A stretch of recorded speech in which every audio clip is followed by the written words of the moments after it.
Hello everyone.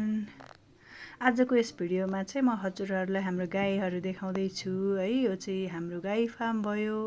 म चाहिँ यहाँ मेरो सानो बच्चासँग आएको छु। यो गाई भयो है।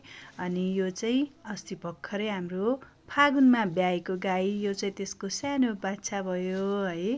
कस्तो क्युट छ है। अनि हाम्रो चाहिँ अहिले एउटा दुईटा तीनवटा चारवटा पाँच छवटा चाहिँ जम्मा गाई छ है। यहाँ चाहिँ हामी गाई अब दुने बेला भयो। अब मेरो छोरीले पनि दुन खोज्दैछ है। गाई चाहिँ कस्तो ज्ञानी छ, जे गर्न नि मान्छ है। गाई चाहिँ दुँदैछ, मेरो छोरीले चाहिँ यसरी तान्दैछ है। अनि मेरो बच्चा पनि डराउँदैन है। गाई पनि कस्तो ज्ञानी छ, लात्ती पनि हान्दैन, सिङले नि हान्दैन है।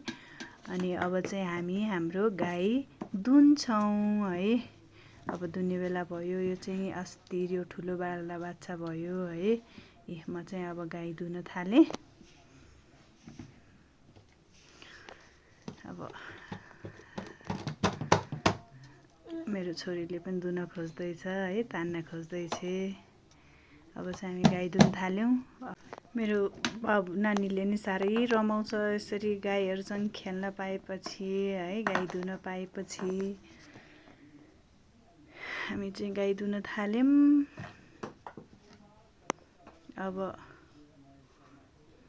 चाहिँ नानीलाई उता राख्नु पर्यो, मजाले गाई धुनु पर्यो है। नत्र भने फेरि गाईको दुधसँग नि। हजुरहरूलाई मेरो भिडियो कस्तो लाग्यो प्लिज कमेन्ट गरिदिनु होला। अनि लाइक, सेयर, सब्सक्राइब गरिदिनु होला। धन्यवाद।